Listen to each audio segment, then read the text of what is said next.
네, 미국이 3분기 GDP를 발표했습니다. 하지만 시장 예상치를 항회하면서 실망감을 감추지 못하고 있는데요. 하나씩 해석을 해봐야겠죠? 맞습니다. 세부 부문들을 뜯어보더라도 일단은 지난 2분기 대비했을 때는 성장세가 다소 둔화된 것으로도 해석이 되고 있는데요. 어떻게 좀 해석을 하면 좋을지 MTN의 김종을 연구위원과 함께 이야기 나눠보도록 하겠습니다. 위원님.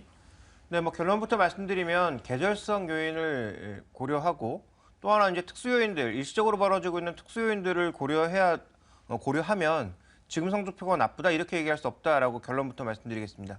헤드라인 지표는 굉장히 실망스러웠죠. 이미 실망스럽게 예측을 했는데 그거보다도 조금 낮게 나왔으니까 시장은 실망할 수밖에 없었습니다. 그렇지만 준비된 그림을 보시면 3분기에는 말씀드렸던 대로 계절적으로 항상 떨어졌다라는 거죠. 지난 2013년과 14년은 특이하게 3분기가 나쁘지 않은 모습을 보였지만 전체적으로 추세 자체는 거의 떨어지는 게 맞다라는 것입니다. 2분기 대비해서 3분기에 탄력이 떨어지는 것이 지금 보시면 제가 표시해 놓은 것이 3분기인데요. 올라간 데가 최근 5개년간, 10개년간을 살펴봐도 2013년 딱 한 번밖에 없습니다. 나머지는 2분기 대비해서 전반적으로 탄력이 둔화되는 모습을 나타내고 있거든요. 그러니까 이러한 계절성을 고려했을 때 줄어드는 건 맞다. 그런데 이번에 줄어든 것을 우리가 내용적으로 잘 살펴볼 필요가 있다고 보여집니다. 준비된 걸 좀 보시죠.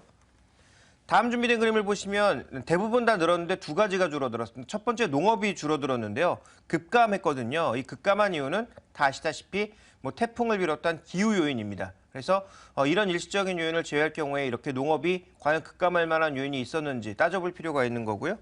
실제로 주택 건설을 포함한 건설 부분은 꾸준하게 증가하고 있습니다. 그래서 지금 건설이라고 하는 또 하나 이제 산업재 섹터 쪽에서의 움직임은 전혀 나쁘지 않다. 그래서 주택 지표의 등락에도 불구하고 주택 산업 자체의 전반적인 매출액이라든지 이 금액 자체는 계속 증가하고 있는 것이 나타나고 있고요. 제조업 최근에 나쁘다고 하죠. 그런데 추이를 보니까 나쁘지 않습니다. 다만 정체되어 있다는 게 문제죠. 그래서 제조업의 전반적인 추이도 나쁘지 않은 것이 사실이고요. 문제는 뭐냐? 광업입니다. 결국은 유가의 급락에 의해서 이 마이닝 쪽, 이 광업 쪽 이쪽이 워낙 급락하는 양상. 그래서 이게 2014년도까지는 어떻게 보면 GDP를 끌어올리는 주요 요인 중에 하나였는데 유가가 급락하면서는 이렇게 훅 떨어졌다라는 거죠. 그러니까 이 변화 자체가 실제로 GDP의 변화율을 가장 크게 높이는 요인 중에 하나였다라는 거 살펴볼 필요가 있겠고요. 정부 공공부문 꾸준하게 늘고 있습니다. 그래서 이 부분도 줄어들었다라고 평가하기엔 좀 어려울 것 같고요. 서비스 부분, 소비 부분, 이 부분도 꾸준하게 늘고 있다라는 것이고요. 운송 부분이 약간 줄어든 모습이었고, 그리고 유틸리티 쪽은 또 꾸준하게 증가하고 있는 양상입니다. 그래서 전체적으로 좀 GDP를 부문별 금액으로 다 쪼개서 살펴보게 되면 뭐가 나빴느냐, 어떤 요인 때문에 나빴느냐가 드러나고 있는 거죠. 즉 기후라든지, 유가 급락이라고 하는 일시적인 요인에 의한 구조적인 요인보다는 일시적인 요인에 의한 급락이 나타나는 것이기 때문에 이런 부분들로 인해서 미국 경제가 나쁘다 이렇게까지 평가하기에는 굉장히 저는 오버라고 생각하고 있습니다. 그래서 전체적인 추이가 나쁜 것은 맞지만 실제적으로 내용을 하나하나 뜯어보게 되면 그렇게까지 나쁘진 않다. 미국 경제를 굉장히 다운시키거나 우리가 나쁘게 볼 만한 그런 요인들이 발견된 것은 아니다. 이렇게 봐야 될 것 같습니다. 네, 그렇게 다운될 만한 것은 아니다라고 평가를 하고 있습니다. 네. 미국 경제 그렇다면 아직 탄탄하다라고 봐도 될까요? 어떻게 보시나요?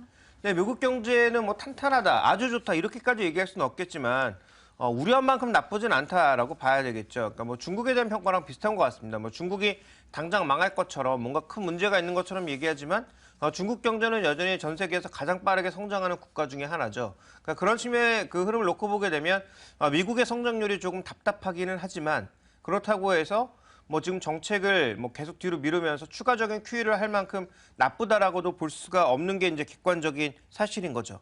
다만 이제 정책 변동성이라든지 신용 리스크라든지 이런 것들이 분명히 부담으로 남아있기 때문에 만약에 이런 문제가 터지게 되면 미국이 향후 더 저성장으로 갈 수 있는 그런 상황은 분명히 있습니다. 그렇지만 이런 요인들이 터지지 않는 이상 현재 미국 경제에 전반적인 문제가 있다라고 보기에는 어려울 것 같고요. 경제의 그 전체적인 모습들은 여전히 우상향하고 있다.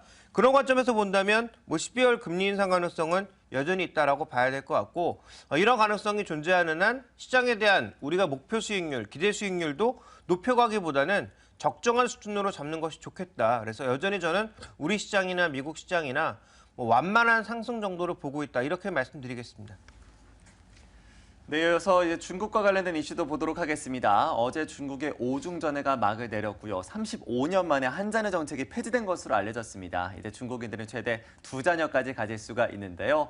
그렇게 된다면 육아 관련 용품주들이 또 뜰 수밖에 없겠죠. 관련주들에 대한 전략도 한번 부탁합니다. 네, 뭐 중국뿐만 아니라 우리 시장 내에서도 이미 움직임이 나타나고 있는데요. 뭐 그런 주요 특징주들을 살펴보게 되면 가장 먼저 제로투세븐이라고 하는 메일유업의 자회사. 근데 이게 지금 중국 법인의 매출액이 실제로 늘고 있거든요. 그러니까 이제 앞으로 산하 제한 정책이 풀리게 되면 뭐 애를 더 많이 낳을 수 있고 그런 관점에서 추가적으로 중국 법인 매출이 더 늘어나는 성장의 그림이 그려질 경우에는 관련된 종목에 관심이 더 갈 수밖에 없다라고 보여집니다. 그다음에 아가방 컴퍼니는 현재 랑시라고 하는 중국의 유통그룹이 주요 주주입니다. 주요 주주일 뿐만 아니라 일대 주주죠. 거의 뭐 지배적인 지분율을 갖고 있습니다. 전체 지주 중에서 뭐 한 30% 정도를 가지고 있는 상황이기 때문에 이런 대주주의 역할이 분명히 있다라는 거죠. 아가방의 중국 매출이 전체 매출의 지금 6%밖에 안 되지만 대주주가 랑시이기 때문에 랑시가 그 중국에 한 600개 정도의 매장을 갖고 있는 유통업체임을 고려해 봤을 때 분명히 이제 인수한 이유가 있을 거라는 거죠. 그래서 이런 부분들에 대한 기대가 분명히 높아질 수가 있고 이게 만약에 숫자로도 나타난다면 분명히 주가의 반응도 있겠죠. 그다음에 또 하나 살펴봐야 될 건 메일유업입니다. 메일유업 같은 경우에는 지금 빙메이드라고 하는 중국의 분유업체와 이제 협력을 하고 있는데요. 이 업체가 중국에 지금 10% 정도의 지분율을 가지고 있다라는 거죠. 마켓 점유율을. 그러면 지금 중국의 분유 수출이 늘고 있는데 이런 중국의 한 3, 4위권 업체와 같이 가고 있다는 것도 분명히 긍정적이다라고 봐야 될 것 같습니다. 그래서 국내에 분명히 연관된 종목이 있고 매출이 늘어날 만한 요인이 있다라는 점에서 관련 종목군들의 뭐 등락이라든지 변동성은 확대될 개연성이 높다라고 봐야 될 것 같습니다. 이들 종목에 대해서 뭐 투자 관점, 기본적으로는 매수인데 호재가 많이 반영되어 있는 상황이기 때문에 과거만큼의 이런 급등이 나타날 수 있을지에 대해서는 좀 확신하기는 어렵고요. 다만 그나마 뭐 다른 종목군들보다는 이 세 종목이 그래도 실체가 있다라는 거죠. 중국에 추가적으로 매출이 늘어날 수 있는 실제 자체가 존재하고 있고 밸류에이션은 이러한 성장성을 반영해서 이미 많이 높아져 있는 상황이기 때문에 꾸준하게 이제 급등하는 모습을 보인다든지 단계별로 상승하는 모습을 보이기보단 관련된 뉴스에 따라서 등락을 계속 오갈 수 있는 그런 양상이라는 거죠. 그러면 전략적으로 봤을 때는 이들 종목에 대해서 뭐 공격적인 매수보다는 트레이딩 매수 정도, 그다음에 오를 때 매수하기보다는 조정 시에 매수하는 정도의 전략이 유효하지 않을까 이렇게 보고 있습니다. 네, 말씀하신 두자녀 정책 외에도 중장기적으로 바라봤을 때 오중전해와 관련해서도 기대감이 큽니다. 네. 국내 투자자들은 어떤 전략이 유효할까요? 네, 이거 오중 전회라고 하는 것이 결국은 2012년부터 꾸준하게 지금 진행되고 있는 이 정부 들어서, 그러니까 시진핑 정권이 들어서기 이전부터 준비돼 왔던 일종의 이제 그 단계별 발전 정책이다라고 봐야 될 것 같고요. 보통 이제 7중 전회까지 하게 되는데 이런 흐름으로 놓고 봤을 때 5중 전의 흐름, 전체적인 정책의 큰 방향을 잡는 것도 중요하지만 우리가 더 중요하게 봐야 되는 것은 13차 기획, 그러니까 5개년 계획 중에서 경제 정책의 그 방향이 중요한데요. 우리 입장에서 보면 뭐 증시에 투자하는 사람들이다 보니까 어떤 산업들에 관심을 많이 가질 거냐가 핵심이죠. 근데 이제 이미 중국 정부의 정책에 나와 있는 거 아니겠습니까? 준비된 그림을 보시면 중국이 지금 7대 신흥산업을 가져가고 있는데요. 에너지 절약, 환경보호, 정보기술, 바이오 산업, 첨단 장비 제조업, 신에너지, 그다음에 신소재 이런 것들에 관심을 가지고 있거든요. 그러면 우리도 마찬가지라는 거죠. 이와 관련된 기업들에 관심을 가질 수밖에 없다라는 것입니다. 그러니까 한국의 미래도 중국 경제와 같이 가는 방향일 수밖에 없다면 결국 우리도 바이오 쪽이라든지 친환경 관련주라든지 그다음에 중국이 앞으로 SDR 편입되면서 국제금융시장에 적극적으로 참여하게 된다면 당연히 이제 금융과 관련된 종목군들의 관심이 높아질 수밖에 없을 거고요.